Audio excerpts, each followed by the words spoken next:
You're listening to the Patriot Nation Podcast.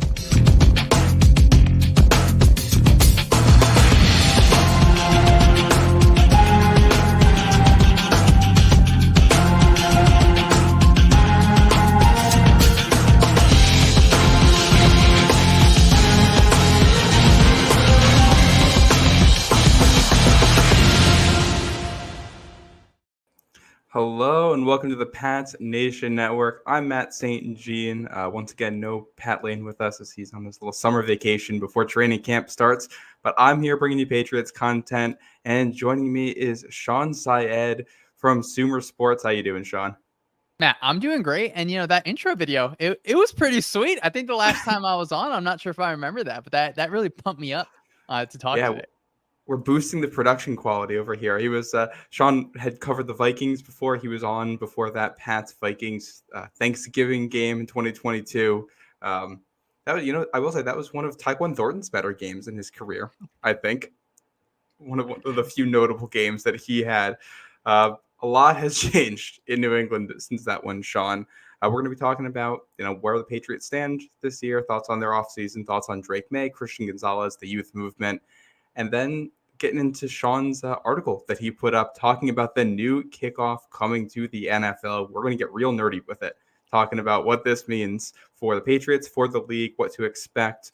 Just a reminder, this show is presented by Game Time. Use code CLNS for $20 off your first purchase there. Go get your tickets. But Shawn, big offseason for New England, like I said, headlined by a new quarterback, number 3 overall pick in Drake May. Just open with, what are your thoughts on the pick? Matt, I was so happy when they got Drake May. I was sitting in the draft room. I got to be in Detroit. And after, I think everyone knew Caleb was going number 1. And at number 2, I think at that point, people were pretty sure Washington was going to go with Jaden Daniels. And I was just crossing my fingers, let Drake drop either to New England or Minnesota. I'm fine that he ended up in New England, but I think it really, really ended up as the best possible case scenario for New England. And I know there was discussion on, team's not the best team in the league. I don't think I'm going to get yelled at for saying that, but you build around before you get him. I don't know. I'm confident from what I've seen in May. It was really cool. When he was there and just talking to everyone, I got to ask him just some questions, and he has the aw shucks to him. And it just felt so genuine. It may have been because it's this 3rd overall draft pick, hopefully future superstar quarterback is in front of me. But there was I just think the media is really going to love that. I think the media probably in New England is happy about a lot of the changes from just a question asking standpoint. I think what information will kind of come around. But aside from the person, I feel like now the question really is, all right, do you start May? So Matt, maybe I'll let you lead off so I don't get yelled at either way here. Where are you at on, do we start Drake May from day one? I'm kind of taking an aggressively neutral stance on this, in that I think we don't have enough information to answer the question yet, and it should be just a let him win the job type of thing. I don't think you should go in intentionally with a plan to sit, or a plan where we're definitely starting him week 1. My opinion is you put him out there, you see how he grows, how he learns, how he develops. And if he's, some guys are, learn by doing type guys, and he might stink in camp, but when you see him out there that he's going to grow better if you put him in games. Some guys are better if they can sit and watch. And if that's the vibe you get from working with him during camp, then that's what you do. But I think you have to gather a little bit more information, and that's what camp is for. So yeah, aggressively neutral. What about you, Shawn? I like that firm punt of an answer. Yeah. But now that I'm thinking about it, I actually think that is probably is the right answer. Because to me, it's all right, you got to start the guy. You got to find out really exactly what you have. And I 100% understand, and I agree with, we've seen quarterbacks in this division develop scar tissue by having those rough situations. Mm-hmm. And the Patriots offensive line is not very good right now, I think. So would that be a problem for May? There's certainly a chance, but I know you saw the clip of him talking on the whiteboard on Hard Knocks. That's got to get you excited. He seems like he's got a good head on his shoulders. So to me, you get so much value, obviously, by starting that quarterback. Being able to, if a quarterback is producing over their contract, it's awesome that they have Jacoby Brissett there, not only for his familiarity, of course, with Alex Van Pelt, but I would love to have him as a mentor too. I think that is a really good situation. But Eric Eager, who used to be with Sumer Sports, is now the VP of analytics over at the Panthers. He did some research in terms of, well, like, do you really get a benefit from is your quarterback better off for the quarterback if they sit in year one? And his research showed that it was just like, there was no evidence to show that, hey, you should sit your quarterback for a year or something like that. Of course, you could think about Mahomes. I think that was a different situation in a few different ways. And a lot is determined by your team strength. But I think the best quarterbacks are able to overcome their circumstances a lot. So I would love to see, maybe by week 4 or something, give him, maybe Tom Brady gets a Patriots game or something, get May out there earlier in the season as opposed to later. Now, week 4, I think in particular is tough because that's when the Patriots head to San Francisco. And I don't know if you want that to be your welcome to the NFL moment for a rookie, but I definitely hear what you're saying. And you talk about, the research not really backing up that you should sit. I think if you think about it too, it kind of makes sense because quarterbacks who sit are going to be broken up into one of two categories. Either quarterbacks who come in and are drafted by a team that's already pretty good, so they're going to have a good supporting cast and they're going to have higher odds for success no matter what else happens.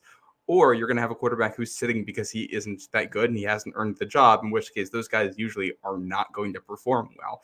So I feel like to an extent that kind of self-selects in a way that's going to get you both ends of the spectrum. And I feel like these decisions are, I think you can learn a lot from the metrics, but you also have to learn a lot from the individual you're coaching. That's where the actual coaching comes in.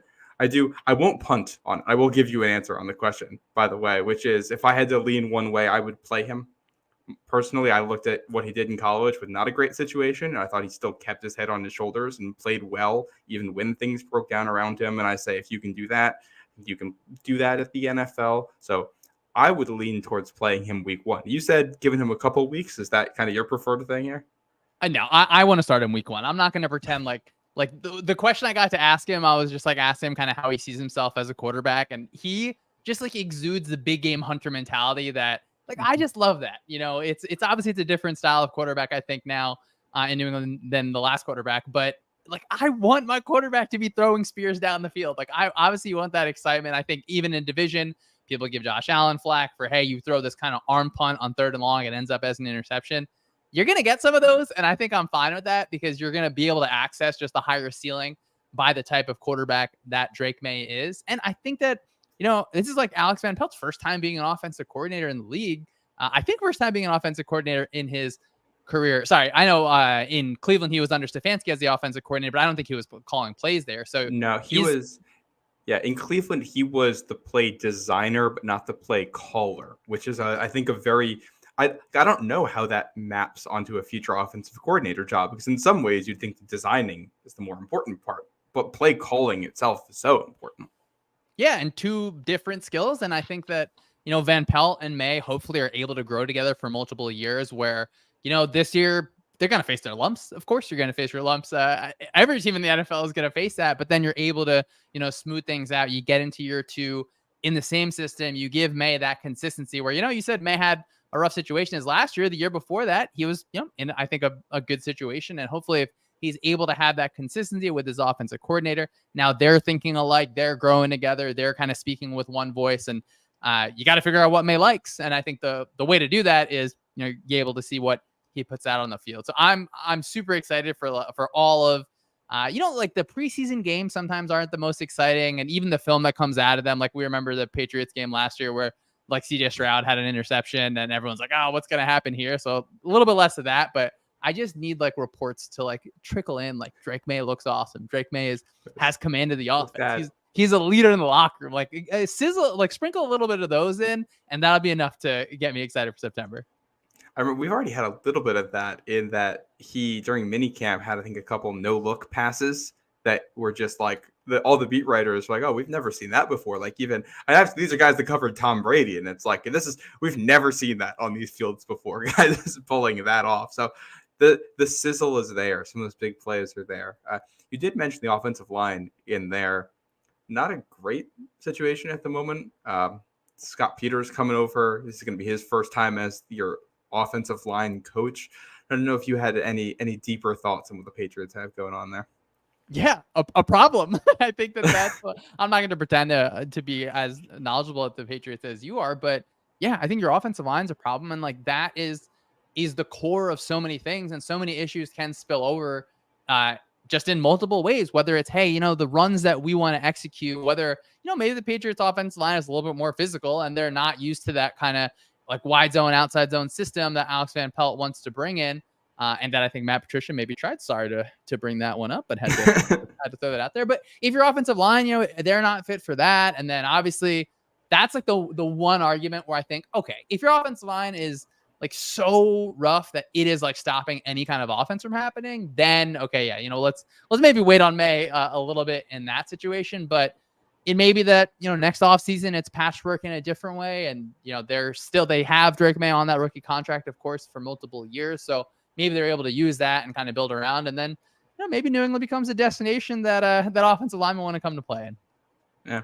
Well, it's funny. You mentioned, if it's that bad, you might hold May out. I think that's where you start to get concerned about things going the other way, where it's so bad that May ends up having to play because you get an injury, which is, the draft. And that's something to watch in camp if they decide to keep a third or a fourth quarterback in case, this is the case for Bailey Zappi being on this roster in a month and a half is if, they don't want Drake May to be playing if somebody gets hurt. So they want some other quarterback they can throw to the Wolves in that situation. We'll see if they get there.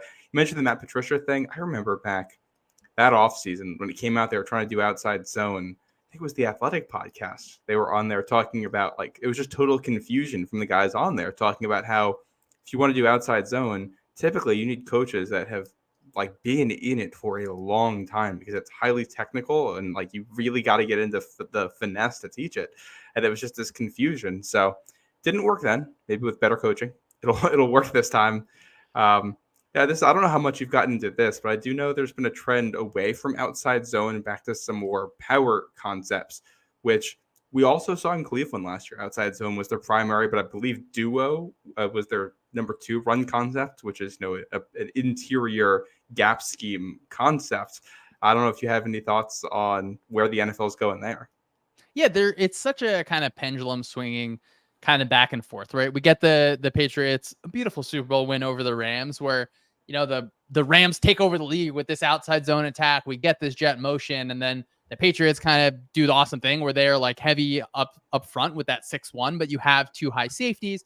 Those guys are more maneuverable. So if you play action to us, now we can move and respond a little bit better to what you're doing there. And then we got Vic Fangio. His influence continues to spread across the league where you get those 2 high safeties every single play. Maybe someone will roll down, but the boxes are lighter. And I think the smartest teams are doing, like the Rams, for example, to talk about them again last year, those guys are getting heavy. Like, I wonder what's going on with like the Rams cooks in the building because they added so much beef to their offensive line. And like you said, duo, get vertical, get downhill and really attack the line and maybe bounce out to the cornerback. But I think that that's a smart way to attack these defenses that defenses are lighter, right? The Jets obviously are awesome interior, but they're always going to line up with 4 down linemen and 2 linebackers. So you're going to be in these light boxes. And how do you counter that?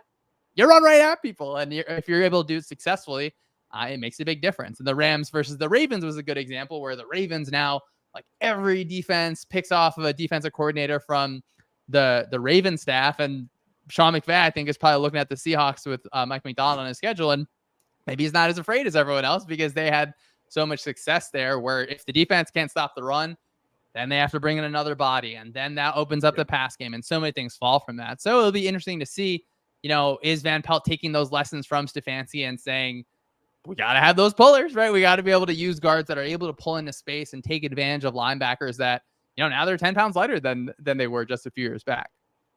It's funny you mentioned the weight thing because Brandon Thorne's his trench warfare almanac came out today. In there, he's got offensive line weight. Los Angeles Rams, the 3rd heaviest offensive line in the NFL. Like you mentioned, the Patriots, they're at number 5. So they have that beef to kind of do that if you want to. I think in some ways the personnel in New England is much more geared towards a gap scheme running attack. Michael Onwenu is your best offensive lineman. He's a gap scheme guy, not an outside zone guy. So we'll see how New England approaches that. I do want to switch over to the other side of the ball here because we did have some Patriots news this week. This is about Christian Gonzalez. ESPN had a list of top 10 corners for this year, and based on just like 3 games of Christian Gonzalez last season, This is voted by execs, coaches, and scouts, by the way. Gonzalez got an honorable mention on that list, which I thought was pretty impressive. He's probably the breakout candidate on this Patriots defense this year. Yeah, I cannot wait for everyone in America to just know the name Christian Gonzalez. Of course, he's a pretty highly drafted player. He got the Miami game last year got me so excited because Patriots were unique in how I think they approached the game after Miami's, the hyperspeed offense. And then Gonzalez looked so good in that game, in coverage particularly.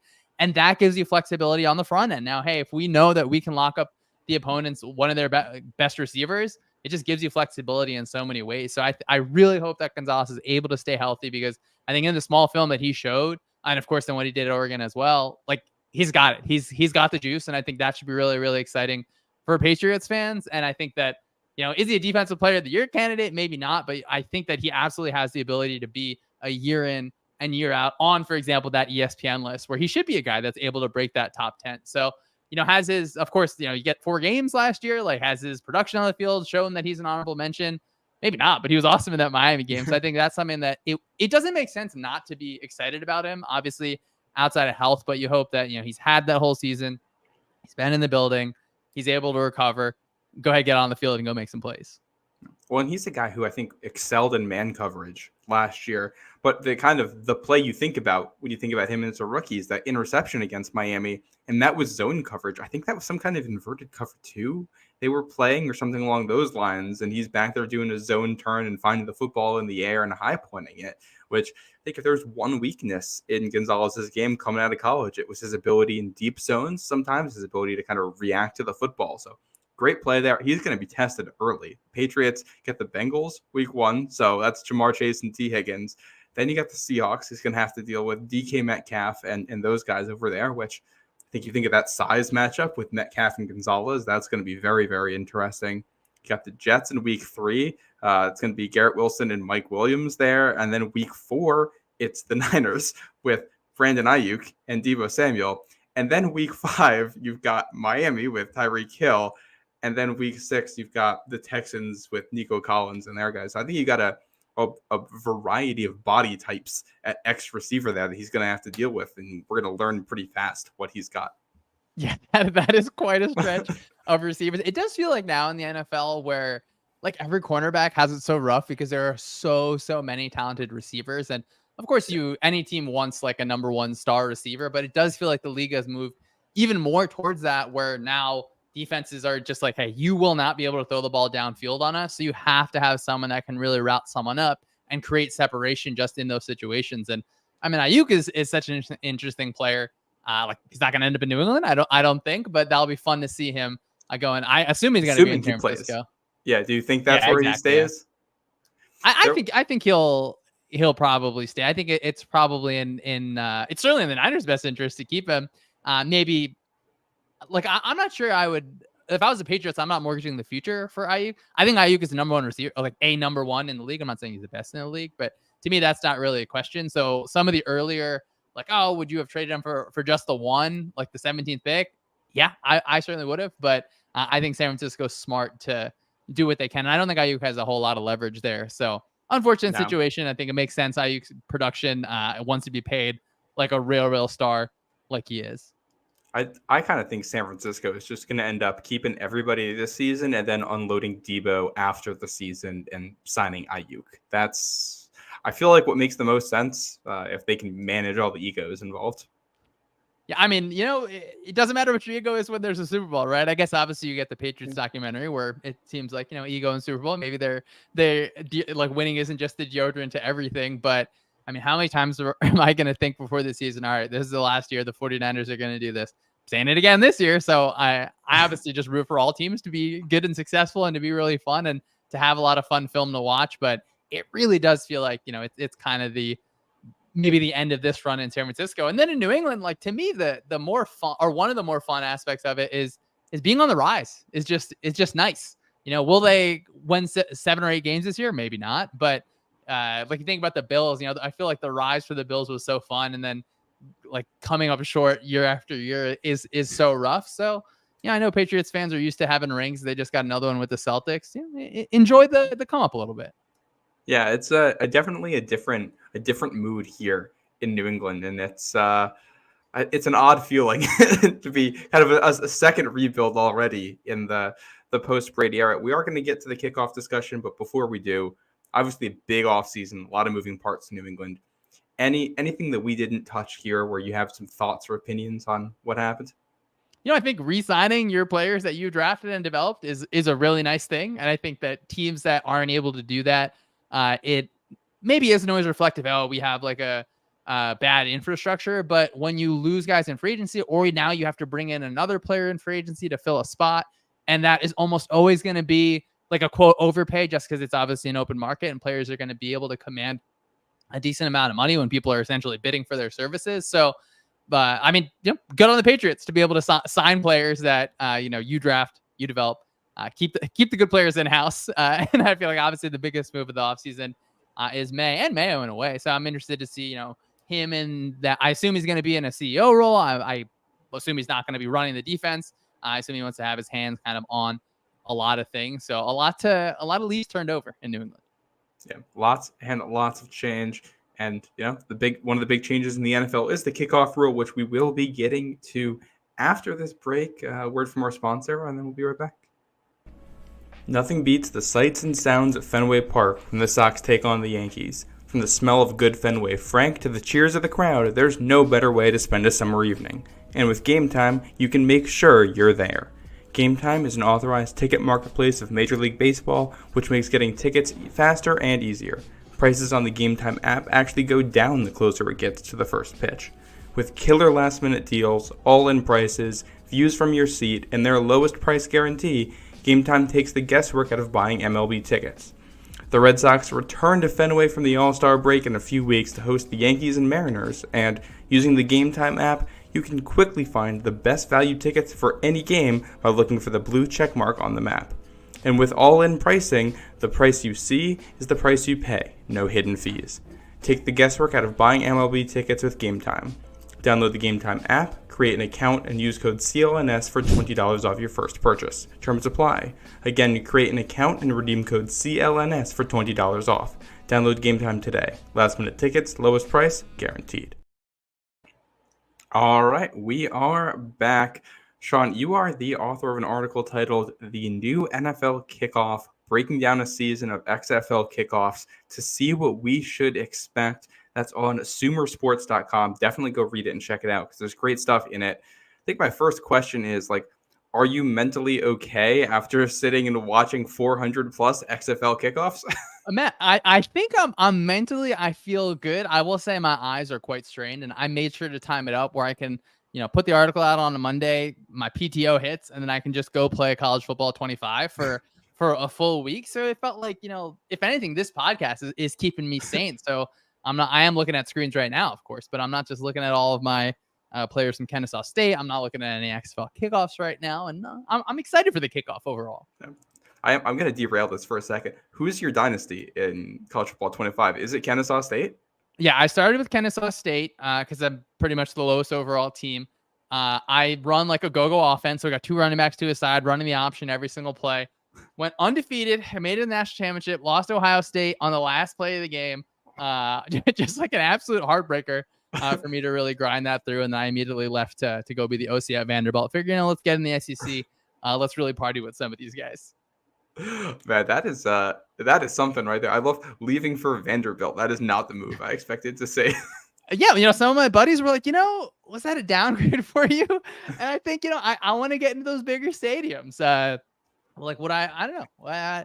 We'd have to see. Well, we will see if the move is right. I will say, playing against Alabama and Bryant Denny was not the most fun situation that ever happened for Vanderbilt. I haven't dealt with that yet.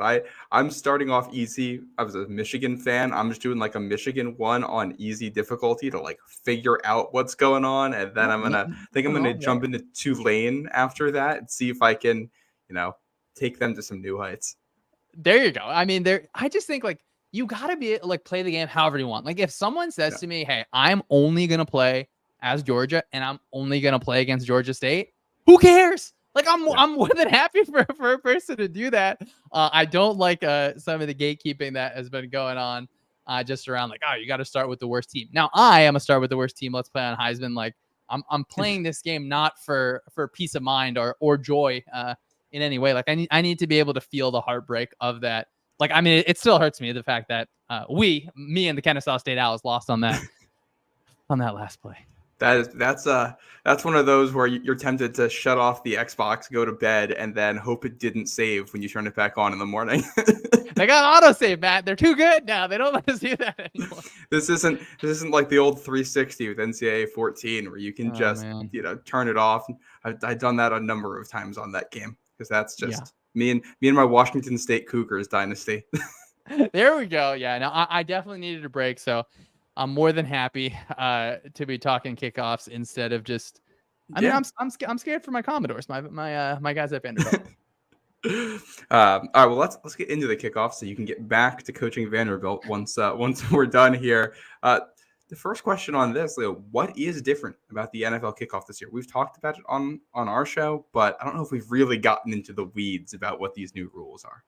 So first and foremost, like we have this image. I know Patriots have this image of like Adam Vinatieri running up and the whole entire kickoff unit is going together. They're in unison. The ball is flying through the air. You get those cool shots. Like that is gone. So now in the Super Bowl this year, the kicker's going to be all by their lonesome, kicking the ball from back there. And really kind of the kicker's going to be at the kicking team's 35-yard line. And then all 10 players on the kickoff team are going to be lined up in a straight line with one of their feet on the receiving team's 40-yard line.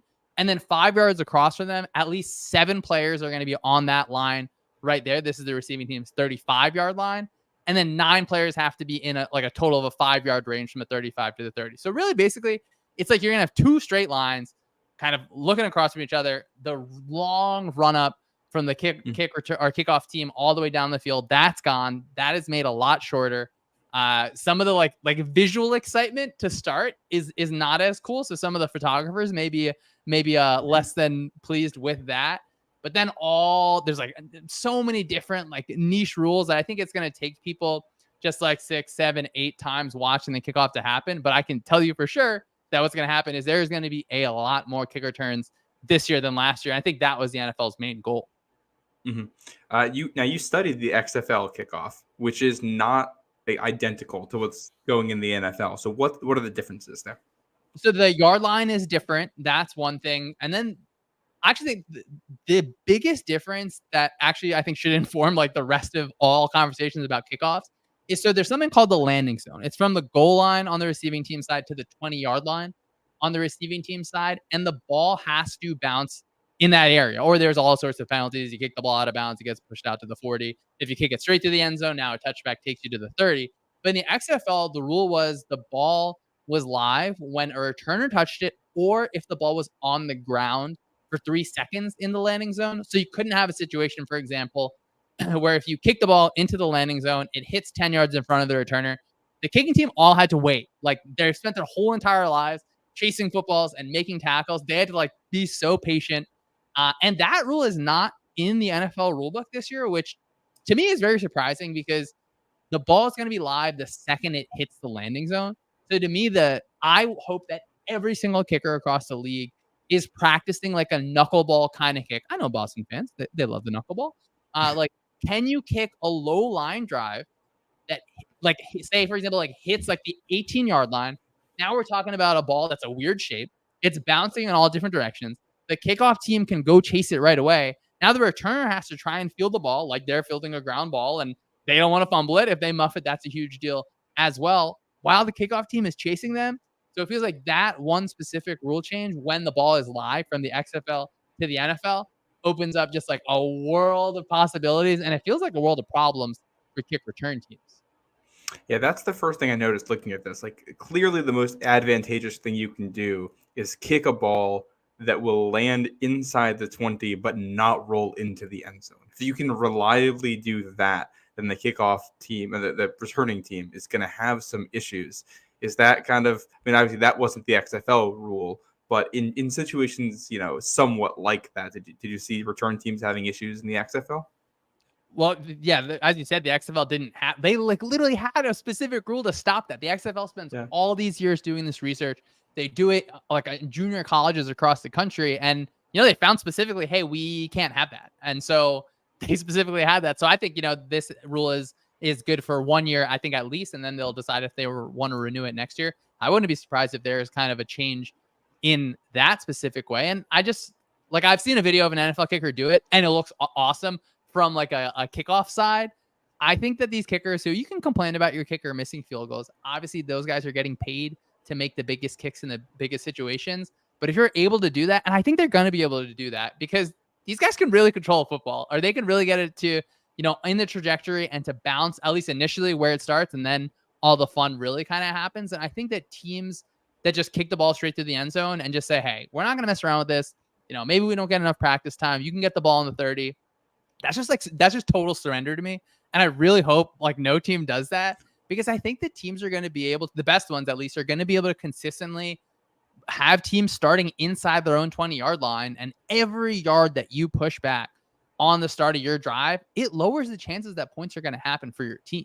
So I think that if the NFL, if the owners were thinking, hey, this rule is going to help us, we're going to be able to get the ball further out there, it's going to lead to more points. I think there is definitely a chance that it swings a little bit in the opposite direction, where kickers are just way too good, and now teams are starting a little bit further in their own zone.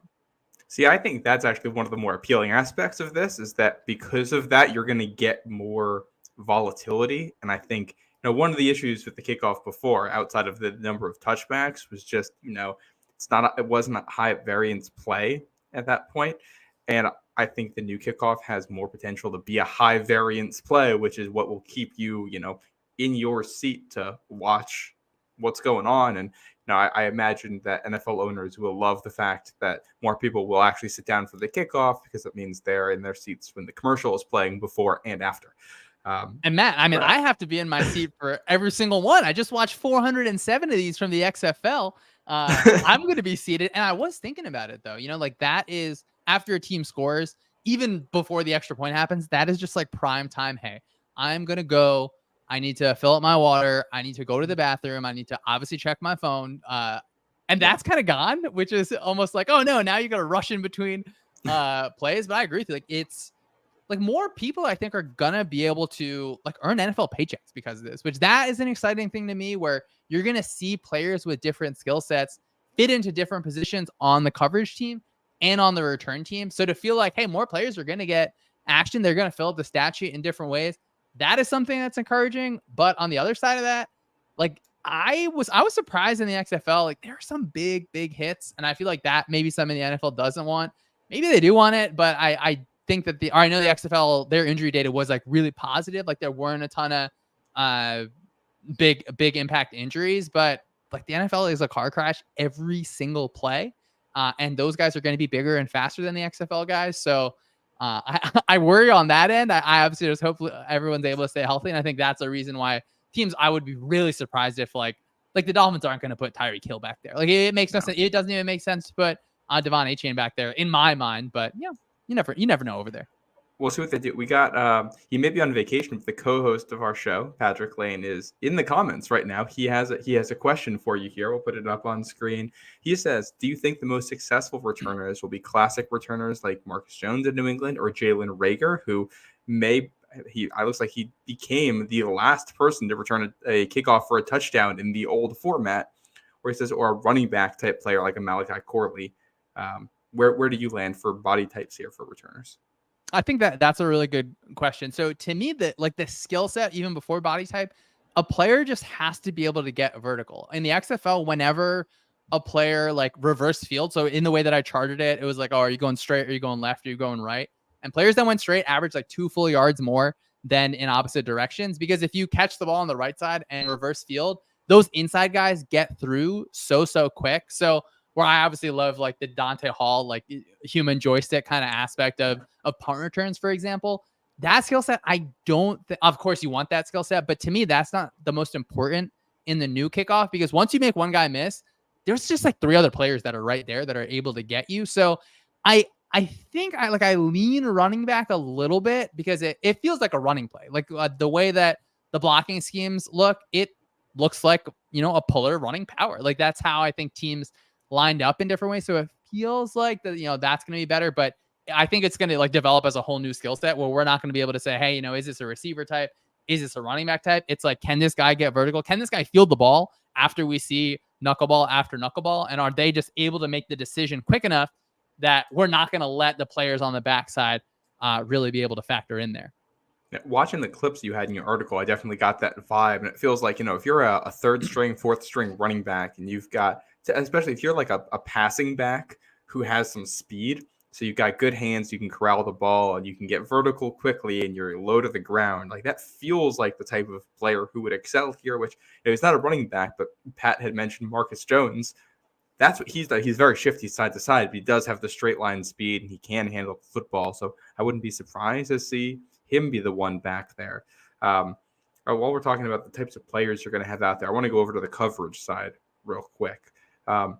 In your article, you kind of did a distribution breakdown of the 10 players who are lined up in coverage, who outside of the kicker, how often are they making the tackles? It seemed pretty even. There was some distribution change, but it was like, I think the most tackles was 38 by any player, and the lowest was 31. So, all within that range. So is it, do you have to have like 10 good special teamers for this? Is it a big team effort thing, or can you get by with, one or two excellent players? I mean, of course you'd love 10 great players there. I do think that like the inside players just had like a touch more. And I agree with you. The distribution is really even. To me, it feels like you just have to like have a plan. So if I'm going to say every time I'm going to kick this knuckleball into the 20-yard line and have it roll to the kicking team's left, my best guys are going to be on the left half. My right guys, maybe they're more speed guys, where something about the XFL coverage you saw really early on is they just like wanted to create different layers of coverage. So if you imagine everyone on a straight line, if you break one tackle, it's just a house call, right? It's going to be a race to the end zone. So the XFL guys, they'd have, you'd stagger, you do like a little stunt where people are kind of crossing over each other. So to me, I think you want to line up, like, I would love to have Matthew Slater on the left side. Matthew Slater, if you're feeling loose, maybe this is your year to get back. Watch it make that coverage so many times. So yeah, I just think you have to have like a plan. So if you don't have 10 guys that are able to distribute and just be freak athletes all over the place and be great at it, if you're kicking the ball to one side, you're going to have your half that way. But I feel like I lean towards like the middle a little bit, being maybe one of my more important players. It's going to be interesting to see in the NFL. Are the returners just so fast that the middle guys aren't even important? Like, are the backside guys even able to overlap and kind of be your last line of defense? That's what I'm so excited to see, because the XFL has the rules. We have the data after going through all those, have the film. But now let's put NFL athletes in all those spots with this kind of slight rule change. I was thinking, like, if I had to choose one position to play every single spot on both sides, I think I'd probably choose running back, aside from returner. Like, the way that the blockers look, it looks like they're kind of like catching a linebacker that's blitzing. And then on the opposite side, the kickoff coverage players, you have to be able to also get vertical and really just give like one jab and get by the guy. So to me, it feels like you're really making like a player miss in a phone booth. But the blockers are in such an awkward position where they're kind of like backing up a little bit. They're trying to catch the player. So I hope that, maybe it gives a little bit extra value to running backs. And it feels like in a league where there is so much homogeneity in so many different ways, I hope there's just like edges that some teams are taking. Yeah, I definitely noticed it was the running back body type. I think safeties are guys who are probably going to end up, especially one of the coverages you talked about was teams of the 10 players that were up on that line, 7 would rush down the field, and then 3 would kind of loop back and create that second layer. It's almost like a defense with a front that's rushing and the linebackers behind it. They're creating that type of alignment out there. And I think if you had safeties or fast linebackers at that level, or those might also be some of your elite special teamers. That's, we talk about Matthew Slater might be a guy who could rush in and make tackles. He also might be a kind of guy you want at the second level, because he'll just erase any mistakes that are made by any of the coverage guys. I know that on special teams, you see tight ends, fullbacks, some of your bigger linebackers, or even some defensive linemen that will be in there in the past. Do you think some of those guys playing on the kickoff is probably a thing of the past now? I don't think it's fully a thing of the past. I do think that, in the XFL, teams kind of had different personalities, where there were some teams that had offensive linemen out there. And now those guys were just a little too slow, where in the NFL, we see holding penalties happen when the right tackle is grabbing on, the ball bounces outside, and the guy runs away from him. And of course, the tackle is going to grab hold, because that's like part of the job. So it feels like, offensive lineman, I would be really surprised. But I don't know. I think that especially, we talked about it before, like linebackers getting smaller in the NFL, those guys are faster. They have more of the skill set that's able to deal with covering the pass. So maybe that translates as well. But I do think like there is just a spot for freak athletes for you to take a shot on a free agent. This guy can just like really get to their top speed in a hurry. So I was thinking the third string tight end, if they're really stiff in the hips, maybe that is a little bit harder, because it sometimes felt like having just like the strongest anchor wasn't always the most important thing, because again, you were backing up anyway, and you're not getting the full part of the person that's running at you, as opposed to when you're a tight end on the offensive line, the person you're blocking is usually right across from you or right down from you. When a player has like a 5 to 7 yard run up, they're getting pretty fast, and they're able to kind of shift quickly. So maybe it's that if tight ends that are a little bit less in that like blocking Y tight end kind of mold, maybe they see the field just a little bit less. But I'm hopeful we see some athletic guys out there. Yeah, the Patriots drafted Jaheim Bell out of Florida State this year. I don't know how much you know about him, but it's one of the fastest tight ends at the combine. He's a smaller guy, but he was a guy who was kind of a hybrid tight end, fullback, H-back, slot, whatever at Florida State and South Carolina in college. And I look at an athlete like that, a guy who's going to come in and fight for your third tight end spot. This is an area where he can be an asset and get himself onto a roster. And I think, you talk about how athleticism is important for kickoffs. I think in some ways this could be a real benefit to the NFL in the long term, because you have to be athletic to get out there. Then that means these guys are going to be making rosters, some athletes that wouldn't before, which will give them more opportunities to be developed that they maybe wouldn't have gotten previously. And better athletes getting developed, I think, is good for the game. Yeah, that is a huge, huge deal. And maybe that wasn't like this was the exact purpose of this. And that exact reason is part of why I'm just so hopeful that these special teams coordinators like be aggressive, like fight back, do something, try something crazy. Maybe not too crazy. Like the XFL had one throwback where guys like literally goes to the right, throws it all the way across the field. It only ended up in, I think it was 18 yards. So that craziness, maybe not, but like I need to see maybe we don't see it in preseason, because I would assume that maybe some of the special teams coordinators are trying to hide the ball a little bit in terms of what they're going to do, but kick the ball to the 10-yard line in the air, and let's, find out if your players are good at the skills that you're going to ask of them during the regular season. And don't just surrender the 30-yard line. Matt, I'm like, it's not just because I watched 407 of these and like I am now personally invested. Like the work feels like it would be a little bit less off if everyone just kind of booted the ball out of the back of the end zone. But the margins are so razor thin. Like they are so razor thin. And particularly if you're a team like the Patriots, who maybe you don't go into the season expecting to win the Super Bowl. Like if you're trying to just steal a game, if you're trying to steal a possession, you can kick a knuckleball and you can pick that up. That's so big. Like it's just crazy that the NFL has given us a rule where we can, like, we're literally asking teams to find ways to be able to steal yards, to steal the ball, to steal a win. And it feels like the Patriots are, an organization that wants to do that, and hopefully they're able to execute that. It's funny because the NFL, it's the no fun league. This is a rule that's for more fun, which I feel like is a rarity, and I'm pretty excited about it. I definitely think in like the first month of the season, first 6 weeks, we're going to get a couple games decided by a special teams play on one of these kickoff returns. That's just, either a team doing something really smart or a team doing something really dumb while they're figuring it out. And it's going to be, some contender that gets upset, or a team like the Patriots that pulls off an upset that you don't expect, which, it's going to add there's going to be some early season volatility there for sure. We didn't really get into the schemes of actually setting up a kickoff return. You got really into the weeds with that in the article, which, again, definitely go read. But what were your top-level takeaways from what was most effective there? Yeah, the biggest thing is that teams were immediately treating it like a run play, and I think that that's the smart way to do it. And the approach that was the best was I just labeled it as pull, where a player goes from inside to the outside by more than one player. So it feels like a player is pulling on a run play, and that was effective to capture the edge. It was effective to open up a lane a little bit, but also because if you're standing straight across from a player and this player is running straight at you and has pretty much a two-way go to get around you, top athletes, like we watch basketball players just score because it's way too hard to play defense in that position.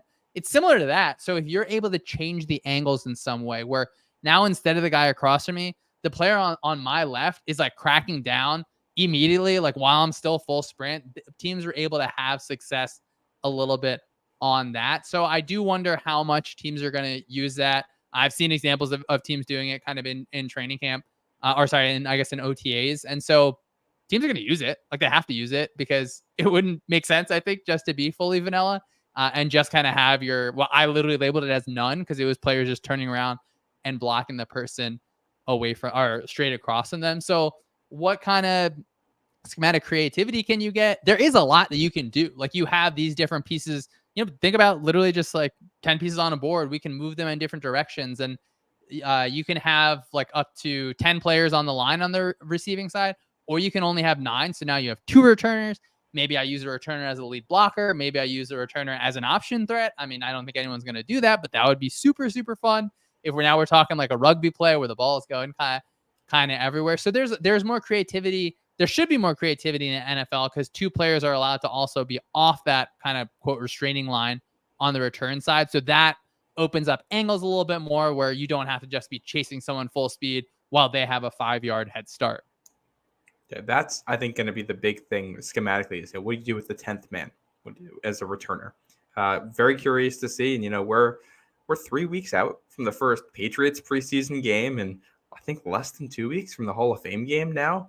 So we're going to start getting some answers to these questions coming up soon. I don't think we're going to see anything super real in the preseason, but I wouldn't be surprised to see some of the crazy stuff come out just because coaches will want their players to rep it in a real situation against another team for some of the stuff to get some real experience with it.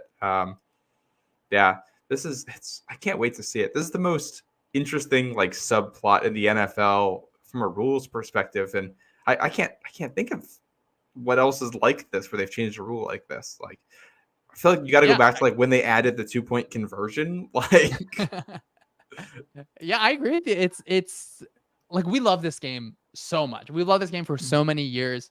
And it's just unbelievably rare that they would kind of sprinkle in something like that to make a difference. Obviously, over the year, I know that Patriots fans know very well, you get some rule changes around Peyton Manning and how physical you can be kind of with receivers. And that's kind of a different thing that you see happen year over year. Like the first time that this kick happens at the Hall of Fame game is the first time that, anyone has seen it because this rule is a little bit different than the XFL rule. And now, Matt, I'm going to assume there's going to be some kicks this preseason where they just kick it straight through the back and like they literally say, we're not showing you one thing. But it should be fun. And I think you're right. Subplot is, I think, a good way to put it, where I'm excited to see by week 8, like who are the teams that are trying to do something different, or who are the teams that are just fully, surrender cobraing and just kicking it through the back. And I think like we talk about offensive coordinators, defensive coordinators, head coaches, like special teams coordinators are going to be able to separate themselves in different ways, where I think of the most recent thing with the Patriots, where you have the field goal block where the guys like line up on the sideline and they run in and go block the kick. Like that is something where it's like, oh my gosh, this team is trying something. So it feels like a team that will maybe get a little spicy with it. Hopefully. It's a new special teams coordinator in New England this year. So we'll see how much of that carries over. Brendan Schooler, the player that did that, is still in New England. The guy that Matthew Slater was grooming as his replacement. We'll see if he is able to live up to that hype. I hope we get some good Bill Belichick. Now that Bill Belichick's in the media, I'd love to hear some honest thoughts from him on what he thinks about this. Maybe we'll get a little NFL Films breakdown of the new kickoff and week 15 once we've got almost a full season's worth of information on this. Yeah, Belichick, I think that he's got, it seems like he's having a fun offseason, but I'm sure he would have thought up some absolute nonsense for the kickoff. He would have been like full on shenanigans, like let's use a rugby ball to learn how to kick it. Like let's figure out the triple option from a kick return. To me, it feels like you can't tell me he's not still thinking of this stuff. Like he's got to be out there on a date and he pulls like a notebook out of his pocket and he's scribbling, a play or something like something. Yeah, hopefully they're open up supersports.com. Look at the article. Bill, let me know what you think. Oh, I think this is a great place to wrap it up. Shawn, where can people find your work and what else do you have coming out? Matt, I appreciate that so much. Always love talking to you. Hopefully we won't have to wait until another Vikings Patriots game for some fun. On Twitter, just follow my stuff at Syed Schemes. I write at sumersports.com. I got some fun plans for this season, but please give me the break for just a little bit while I recover from my Kennesaw State loss to Ohio State, and then 2 from watching all these kickoffs. Make sure you go give them a follow. Go give that article a read. Thank you for coming on, Shawn. Pat and I are going to be back next Monday to preview training camp. Can you believe it, Shawn? We're like right here. Football's about to be back. We are so back. It was so over, and now we are so back. I can't express how much I love football and how excited I am for it. I need it back. Like, put me on Thursday night. I don't care who the teams are. I don't care how bad. Like, we're not allowed to complain about bad football this year. New England, just take your lumps. There'll be some bad football. That's okay. But we miss it so much. I know we're all waiting for it. Bad football, it's better than no football. And, give me some of these training camp hype videos. Give me a third string receiver making a one-hand catch in the back of the end zone who's never going to make another highlight reel again. But we get that one moment on Twitter, like on the second day of training camp. Like that's what this time of year is all about. That, and, tell me who's in the best shape of their life. I need to start hearing it. Yes. I need to know who's been grinding this offseason. I love it. Thank you for coming on, Shawn. Like I said, we will be back, Pat and I, next Monday. Thanks everybody for listening. Have a great night.